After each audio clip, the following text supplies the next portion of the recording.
need a new ABS module. Alright guys, welcome back to the channel. So today we are back to work on the 2021 Cadillac CT5 that we are rebuilding for my dad. And I just found out some pretty crazy stuff about this car that we need to fix. That is probably the cause to why it idles a little bit rough at times and it might not drive like a Cadillac at the moment. So I was looking at the old turbo and I noticed a big giant hole on the top of it. So I came back to look at this car because I didn't recall screwing anything into that hole. And I completely overlooked it because the hose is resting right on top of it. There's a screw that goes in there, tightens up that hose and makes the entire system sealed. So I went ahead and I have that screw right here. So we're gonna go ahead, put that screw on for good, get that dealt with, and then we're gonna do a full oil change on this car, and we're gonna go ahead and replace the battery.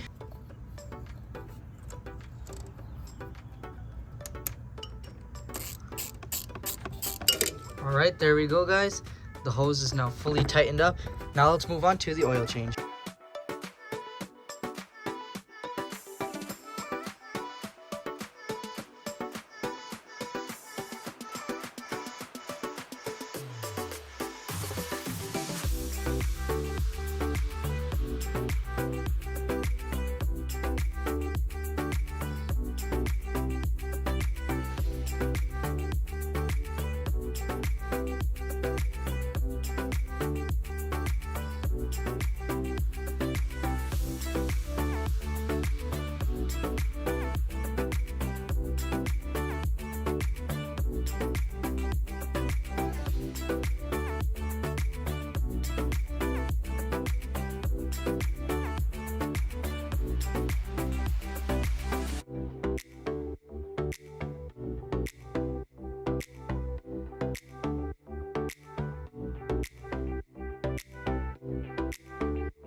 All right, guys, oil change is done. It's filled into the range. Everything is good now. We can reset the oil life and everything.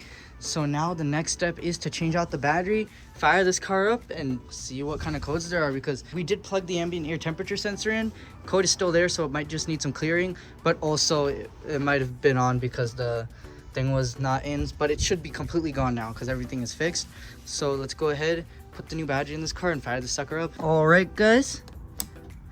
Got the car hooked up on 12 volts. Oh, just look at that. It's amazing. Okay. Well, anyways, we're going to open up this trunk now. I'm going to show you guys. It's pretty complicated, honestly, on these cars on how you replace these batteries. But it's right in here. And the way you got to do it is you have to unclip some retainer clips here, kind of move this panel out of the way, and then you can start taking out the battery. And you have to be careful because some of these batteries actually do have like little air vent hoses. So you have to make sure to disconnect them before you pull because they break super easily. But yeah, everything seems pretty easily accessible though, so I guess we're just gonna go ahead, start unclipping everything and see where see how to get this battery out. Don't put the new one in, and then we won't need to jump the car anymore.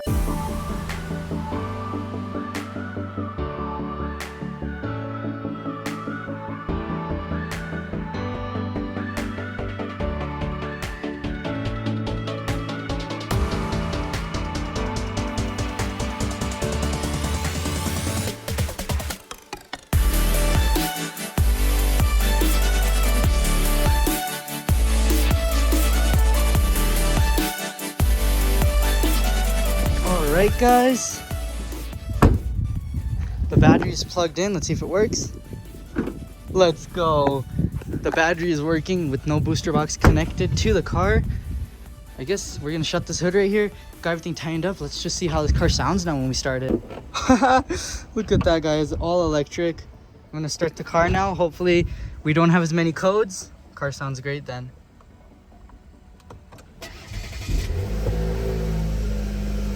Sounds a lot better.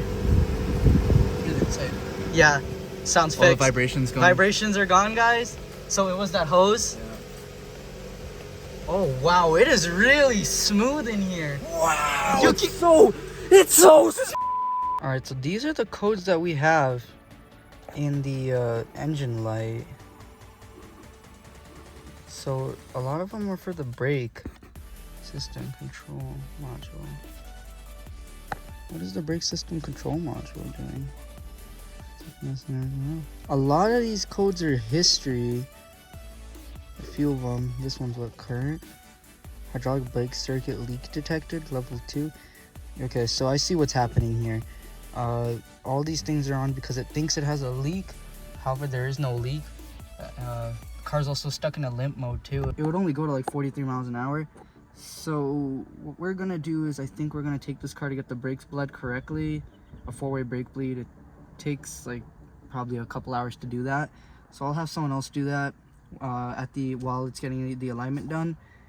And we should be good with that then. We should have all these lights except for the airbag light gone, hopefully. I'm not sure how many problems the airbag control module is actually causing as far as lights on the dash, but for now we can go ahead and take this car for an alignment and brake bleed, and hopefully it drives good after that. So let's go ahead. It drives good already, but hopefully it stops good and a lot of these codes go away.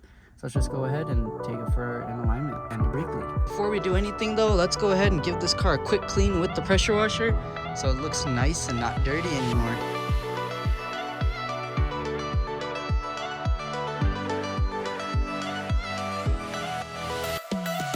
Guys, the car is clean, it's looking good, but now we're here at the alignment place and get the brakes done. So I'll see you guys when the brakes and alignment are done.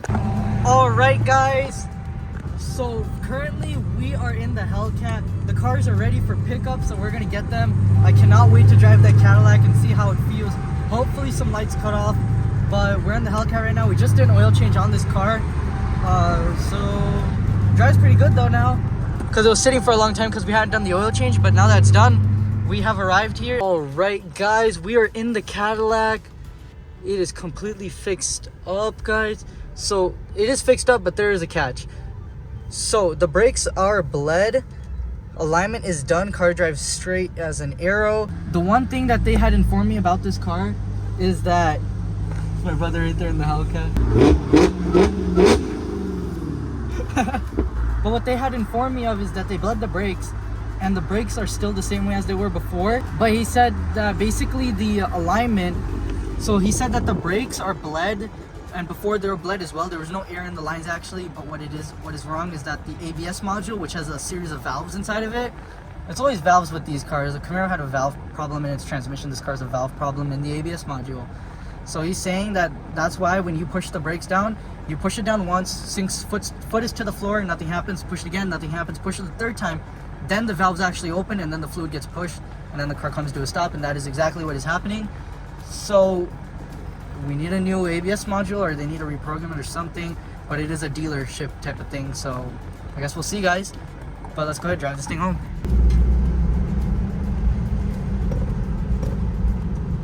Yeah, I have to push the brake 3 times before I can actually get it to stop.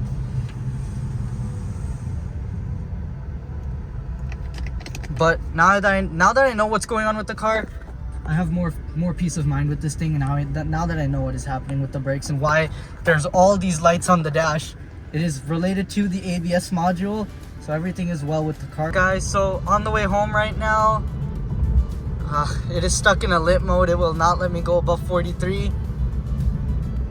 Every time I hit that number, just speed limited to 43 miles an hour, and then we gotta, so it is stuck in a really bad limp mode.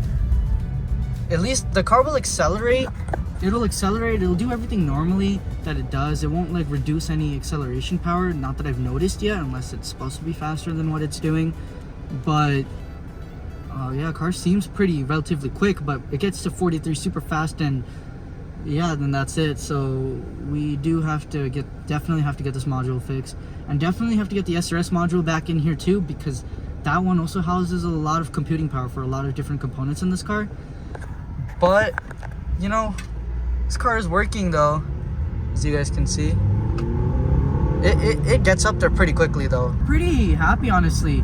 This car is not, I guess just some computer modules need to be fixed or reset or replaced or something. We'll find out more about that situation when this car actually goes to a dealership. We'll find out what's up with that ABS module. As for the airbag module, I think some capacitors on that went bad, so they're repairing it, and then after it's repaired, they will erase the hard codes that are in it, and it will be back, and it should perform as an airbag module. So yeah, anyways, I'm just gonna wait for a red light to pop up here so I can show you guys exactly how it works when it comes to a stop. But as you can see, I'm above 53 miles an hour. I'm above 43. I guess if the car coasts above 43, it won't allow you to go more than that, but it'll just let you coast. But here's the braking. And there, now there's some brake pressure right there at the bottom. So now the car starts slowing down. So yeah, it's a pretty strange thing happening there with that module. All right, guys, so we made it back here to the house. And now what we're gonna do next is we're gonna give this car a nice interior detail, because we got the front end and the exterior looking really good. So the paint is shining on the outside, now we gotta get the interior shining.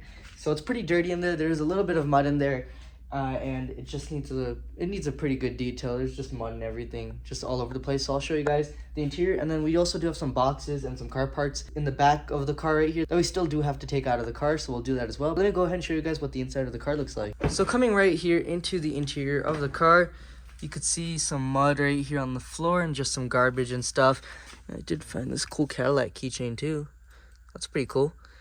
And then in the cup holder, we have a little bit of trash, and then we also have some of the parts that were taken out from the interior when I was taking out the seat belts, which have already arrived, so we can install those as soon as the seat skin gets back. And then this whole center console is filled with stuff.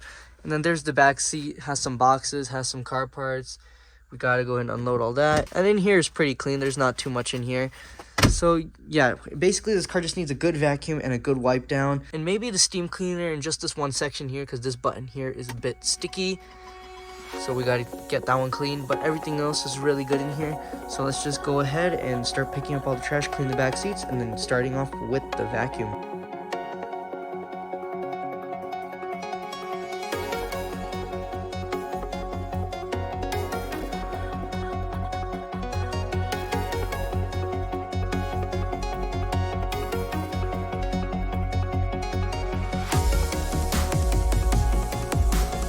Alright guys, so I just went ahead and I got all of the stuff out of the back seat of the car. All of the trim paneling and all the boxes, I just went ahead and I put them right here off to the side.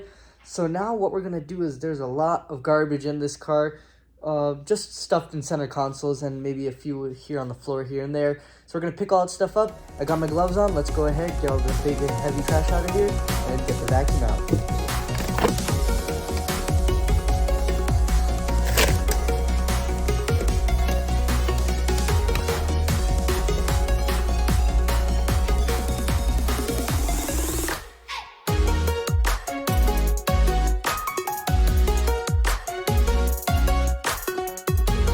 Alright guys, so all the trash and everything is now emptied from the car. We are now ready to get the vacuum and start vacuuming everything up. And if you guys were curious to see how an inside of a seat looks without a cover on it, this is what it looks like. You basically just got this metal type of wires coming down here, kind of supports the backrest of the seat, and then the cushion definitely takes most of the support. And then if it's electric, then you can see some parts moving every time you recline it. So that's pretty cool as well. Luckily, these airbag connectors don't melt though on these airbags. Usually only on the steering wheel they get melted. So luckily, we don't have to worry about replacing any airbag connectors in this car because that airbag did not blow. So let's go ahead, take all these floor mats out of the car. I think I even see one up there on the back. And then we can go ahead and start vacuuming the floors. Let's go ahead and get those floor mats out.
Alright guys, so we went ahead and did the vacuum and the steam cleaner, got all of the dirt out of the interior and everything that was in the carpets, all the trash, everything, and this car is looking a whole lot better. We do have 2 more things left to do, which is to use some all-purpose cleaner and get everything else wiped down and looking really nice with some all-purpose cleaner, and then wiping down everything that is shiny or glossy with a microfiber towel to make sure that there is no fingerprints or any residue or anything left on them so they can be nice and shiny. But let's go ahead, take a look inside the interior, see how great it's looking so far. Coming inside of the car right now, take a look at this, guys.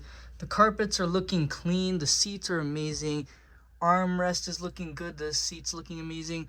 I got that steering wheel looking so good, and you may have noticed on this gauge cluster, I did use the steam cleaner and a microfiber cloth. I did that because that plastic on the odometers is very soft, so it scratches extremely easily. So what I went ahead and I did is I used a steam cleaner to make sure that any type of sand or dirt or anything that's on there is cleaned off and then blown away. So then when I use the microfiber cloth to dry it, it leaves no scratches and makes it nice and glossy and clean. And it works amazing because if you just use the cloth, there is going to be sand and stuff on the gauge cluster and you will scratch it very easily.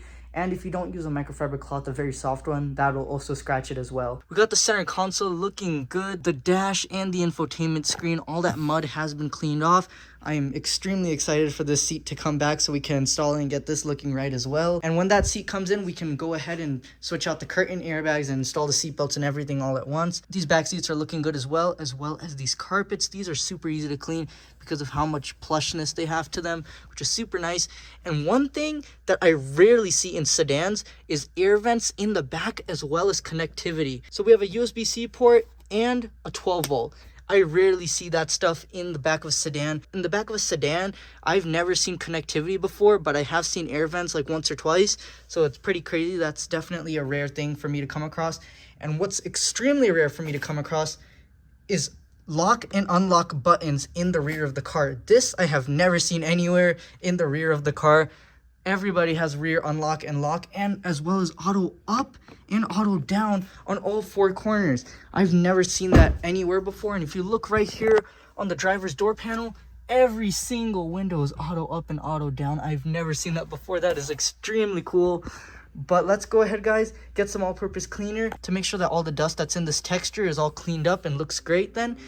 And then we can go ahead and start wiping down everything with a microfiber cloth that is shiny or glossy to get all the fingerprints off of it.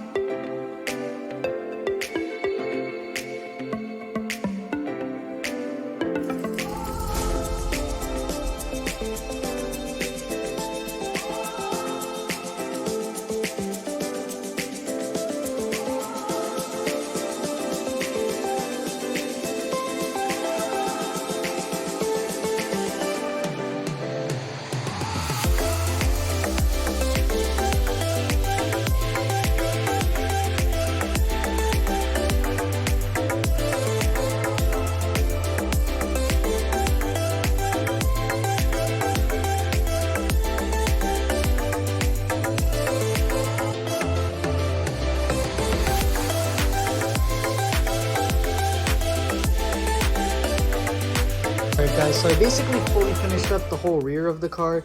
Take a look at how nice this is all looking. Used to be so much dirt back here, and now it's all super nice and clean. Car's looking really good in the back. And I just started working on the front as well. I finished the driver's door panel, and I was about to start doing the seats, steering wheel, center console, everything else in the front. But I ran out of my cleaner. Not very much left in here, and it's not spraying out anymore. So usually I have a spare bottle, but I guess I forgot to get one. So we gotta quickly go run to the store, get another bottle of this stuff so we can finish cleaning the car. So let's go ahead.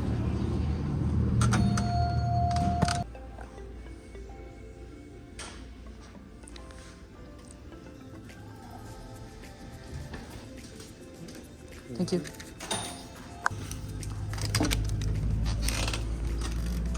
Brought the Explorer. Still gotta paint it, but paint gun's on its way. I just ordered a brand new one. Alright, so I got more of the cleaner. Now we can go ahead and finish cleaning up the inside of the car, so let's do it.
Alright guys, so I just finished cleaning. It took me literally all day, but the results are amazing. Let's take a look and see how it all came out. So this car was extremely dirty, guys, but look at how well it cleaned up. The leather is looking so good. The carpets are vacuumed and shampooed. These aluminum sill plates look so amazing as well. The trims, everything. Look at the door panels. Everything just looks amazing. The screen is super nice looking. The center console, and of course the dash, everything's looking really nice, and it smells really good in here as well. And I really love that steering wheel too. And then coming into the back seats, look at this, guys. Everything just looks super amazing back here. Now this car is gonna be a really nice thing to sit inside of, because before it was nice, but it was just really dirty. There's so much garbage everywhere. Now that all the garbage is cleaned up, everything just looks so amazing. Check that out, guys. Everything looks so good and it's so clean. And I even went ahead and I cleaned and conditioned the leather book for the owner's manual, because why not? And just check it out. Just take a look at this, guys. Everything looks so amazing. And this is the key for this car as well, guys, which I had cleaned the day we got the car because this was really dirty as well. So it looks amazing now, all nice and clean. Just take a look at that. But anyways, guys, so in today's video, we went ahead, we got the entire car clean. We did an oil change, we replaced the battery, and we got an alignment, and we figured out what's going on with our brakes. So we did a lot in today's video, and I gotta say, guys, this car is many, many steps closer to becoming finished. Just take a look at this thing, guys. Wow, this car looks amazing. Here was the damaged side, guys. So in the next video, we will definitely be starting to do some body work and straightening everything out and fixing these gaps. I have figured out what is happening with this gap over here, and I'll explain more about that in the next video. But just, wow, okay. Wow, guys, this car is really, really cool. But that is going to be all for today's video, guys. Thank you so much for watching. If you guys are loving this Cadillac build, be sure to go down below and hit that like button. And while you're at it, there's a shiny red subscribe button that you should click. But that is all for today's video, guys. Thank you so much for watching, and thank you so much for all the love and support, and I'll see you in the next one. Bye.